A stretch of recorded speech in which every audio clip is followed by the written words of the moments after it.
guys, Politico is here at Hampton Station today in the Hampton area to film our next video about the federal election and what happened with the shock election result. And our co-founder Tom is also here with us. Yeah, g'day, great to be here for another great day of interviews. Let's get into it. So I'm just here in Hampton, I'm just gauging some of the reactions about the recent election results. So ma'am, how are you feeling about the recent Liberal victory in the federal election? Disappointed. Why are you disappointed with the result? Because I am not a Scott Morrison fan, and nor am I a Bill Shorten fan, but I just don't think they're going to deliver. And how do you feel about Anthony Albanese taking over Labor? You think Albanese will have stand a chance against Scott Morrison if he goes up against him? I think so, yeah. I'm here with today Michael. Cicely. So Michael and Cicely. What are your thoughts on the recent election? Well, they were a bit unusual. I really didn't expect it to be the way that it did, and there were some issues I don't think that were handled that we felt could be handled. What were those issues? Particularly climate change and a little bit more definitive information about what was going to happen. You needed I think both of the major parties really are not sufficiently committed to looking for alternatives in terms of climate change. And so I think we were either way, one of the major parties was going to form government, and unless they were, say, in coalition with parties such as the Greens, I don't think much is going to happen, because I don't think Labour stated their climate policy particularly well either. They weren't very clear on what they were going to do with the Adani coal mine, for instance, and especially with the Liberals, they went a bit quiet on that as well. Well, they all did, and look at the Queensland Labor government. They're behind it all the way. Now, I can understand the job situation, but what the federal government has to do is to start getting proactive about supporting alternative industries up there, so that at least there'll be jobs there, and that's the major problem for areas. I mean, they depend on these antiquated fuel extraction processes just because it provides jobs.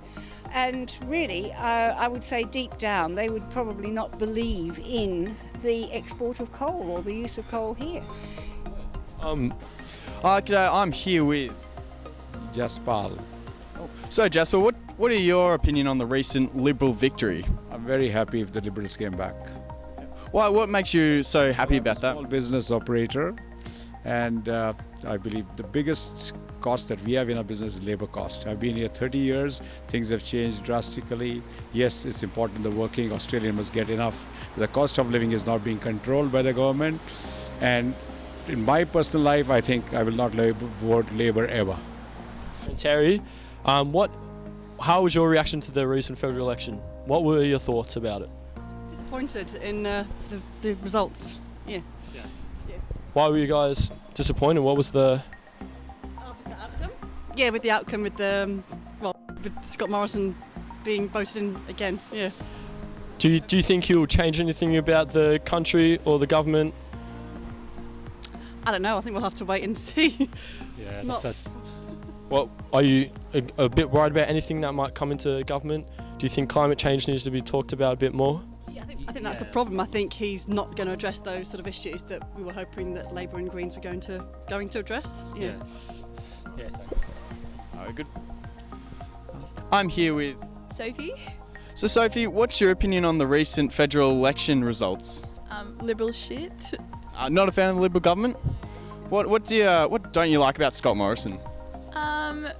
I don't like some of the policies he has and some of the views, and the disgrace that happened last year when he kicked out Malcolm Turnbull.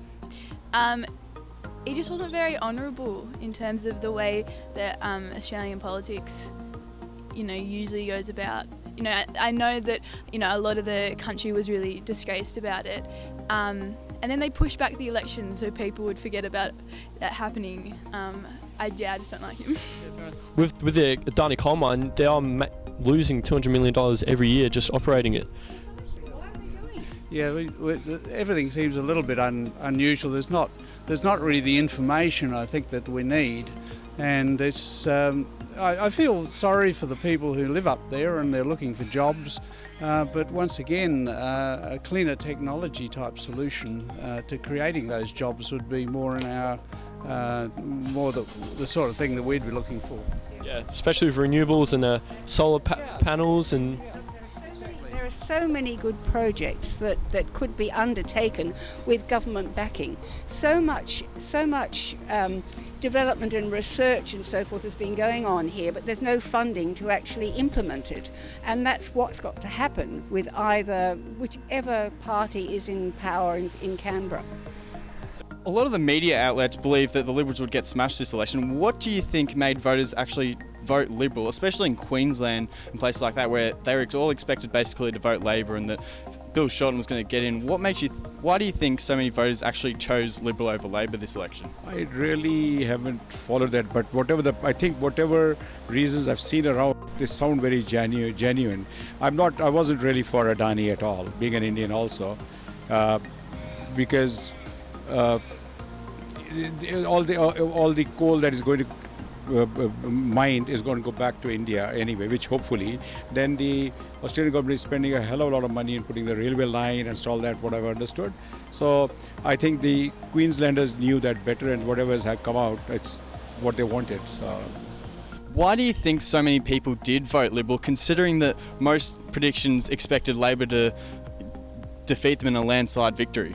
A lot of influence from parents and older people. So a lot of our generation, typically we would vote for Labor or the Greens, but the people our age who do usually get influence from their parents instead of doing their own research. Yes. So you don't think that our generation really is politically involved enough to and make up their own minds? Instead, they're just listening to their parents and their generations. And a lot of the media outlets believe that the Liberals would get smashed this election. What do you think made voters actually vote Liberal, especially in Queensland and places like that, where they were all expected basically to vote Labor and that Bill Shorten was going to get in? Why do you think so many voters actually chose Liberal over Labor this election? I really haven't followed that, but I think whatever reasons I've seen around, they sound very genuine. I wasn't really for Adani at all, being an Indian also, because all the coal that is going to mined is going to go back to India anyway, which hopefully then the Australian government is spending a hell of a lot of money in putting the railway line and all that, what I've understood. So I think the Queenslanders knew that better, and whatever has come out, it's what they wanted. So. That concludes our street interviews here in Hampton. Overall, I thought it went pretty well. How do you think it went, Elliot? Well, there were varying opinions today. A lot of people disliked Scott Morrison, some people favoured him, a lot of people wanted to vote for the Labor and the Greens, but all in all it was a fairly neutral response to the election that happened some time ago. Yeah, overall I think it's very interesting to see just the different variety of opinions they have here in Hampton. But so overall I think it's very good. Well, thank you for tuning in to Matters Politico.